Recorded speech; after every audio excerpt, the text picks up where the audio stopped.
A uvidíme, koľko sa na tomto prvom mieste udrží. Samozrejme prichádzajú silnejšie historické modely Marian Čapka z Poľska, Porsche 928 S, to už sme v kategórii 3C3, takže ľahko identifikujeme, že ide o kategóriu silnejších, objemovo väčších vozidiel, ktoré bojuje aj Jaroslav Baránek, Autotechna Racing Team na prípravnej čiare a jeho Ferrari 308 GT4 Dino. Jaro Baránek, ktorý momentálne vedie európsky šampionát, ale veľmi tesne, takže práve tu sa bude rozhodovať o ďalšom účinkovaní, na ktorej priečke bude Jaroslav Baránek.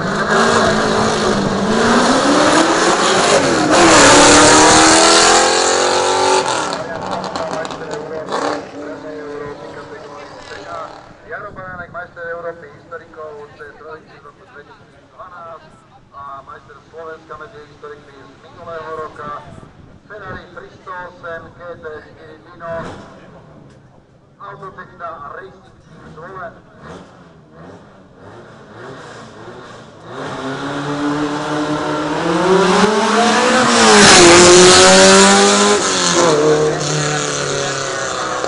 Klasickú klasu aj značiek a vrajok, pretože opäť je tu pista z Francúzska a Michel Praton, kategória 44. Je teda sám v tejto kategórii C4, čo sú s najväčšou pravdepodobnosťou vozidlá obsadzované, teda otvorené vozidlá, pôvodne pravdepodobne dvojsedadlové, ale samozrejme to druhé sedadlo tam už dnes je iba veľmi formálne. Michel Praton nám prišiel predviesť túto historickú placku.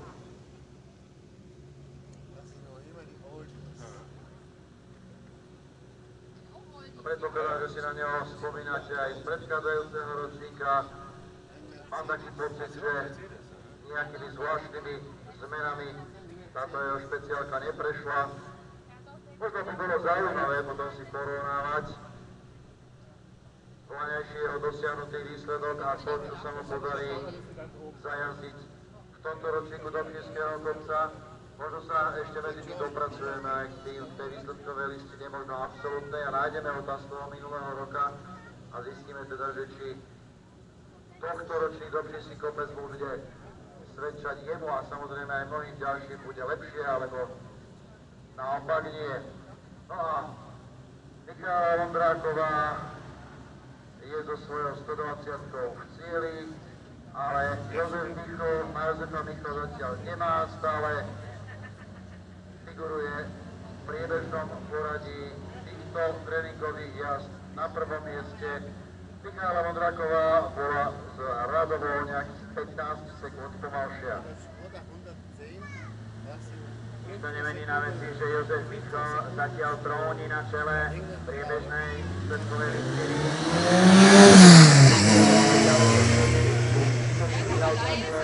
A špeciálne monopolskou táto zmeniteľná Kabinka Andrišeková neprekonala Jozefa Michla. Na štarte máme Uberta Bonucciho z Talianska, historická Mossela BA 990, kategória 4D5. Prisahal by som, že takéto nejaké placky kedysi sedlal aj Peter Ruiso, ktorý patril pred 20 rokmi k neodmysliteľnému koloritu slovenských kopcov a pretekol do vrchu. A vtedy som sa dokonca mal šancu na takejto placke aj nechať odviesť. Priznám sa, nezabudnutelný zážitok, ale stačilo mi raz. No a my sa už pozeráme na to, že predsa len to priebežné poradie podľa dosiahnutých časov sa zmenilo. Predsa len 130-ka RS-ka Škodovka Jiřího Kubička bola dosť natúpaná a zrejme predsa len aj si on potreboval možno vyskúšať v takom strižnejšom tempe túto trať. 3 minúty 27,858 je jeho čas, ktorý sa prepracoval na čelo jazdov, ktorí doteraz absolvovali túto prvú tréningovú jazdu. Jozef Michal klesol o priečku nižšie. František Moravec 3,47, Jindřich Jindra, Škodovka 110, to sú zhruba časy s rozdielom necelej sekundy. Kabinka Andrišeková je takisto v cieli 3,57 a s Mišou Vondrákovou so 120-kou S-kou Škodovkou majú takmer zlotý čas na úrovni 3,57.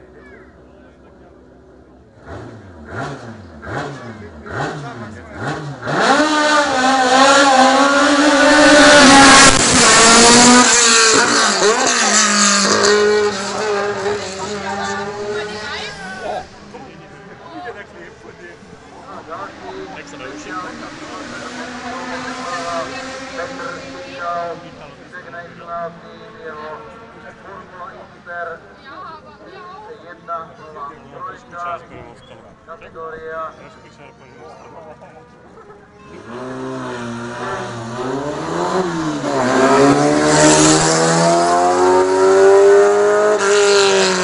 majster Európy z minulého roka a zo 129-kou bude určite v jeho triede konkurovať František Kmeď. Autosport Kmeď so svojím špeciálom Formula Inter NT 1.03, víťaz v triede v roku 2013, vicemajster svojej skupine a zatiaľ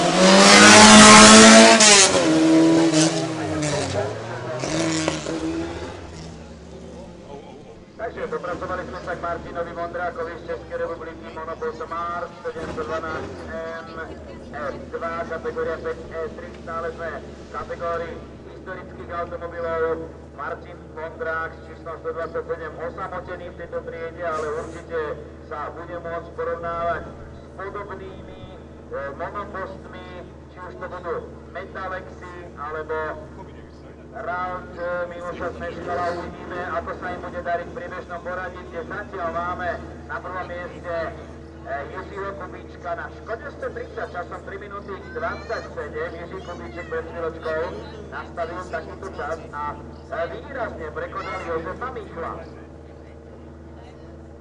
Hovoril som o tom, že možno Jozef Michl naozaj išiel celkom na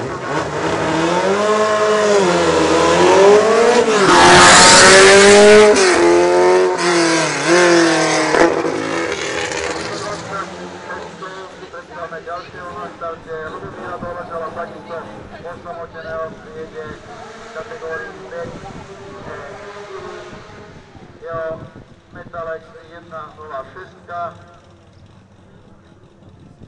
a pár údajov ešte k nemu. Je to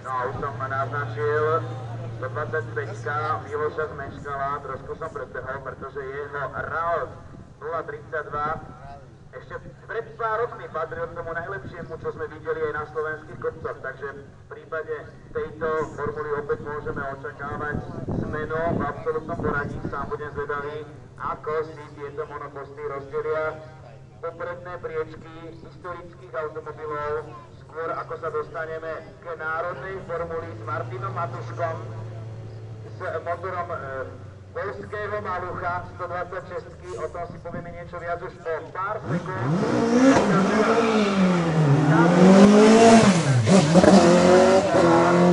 Raut 032 je papierovým favoritom do týchto chvíľ, ak to Miloš Smeškal zvládne na trati. No a Martin Matuška prichádza na slovenskom špeciáli národnej formuly 1000. Agrovat Racing Team zvolený jeho klubová príslušnosť. Bude mimochodom študentský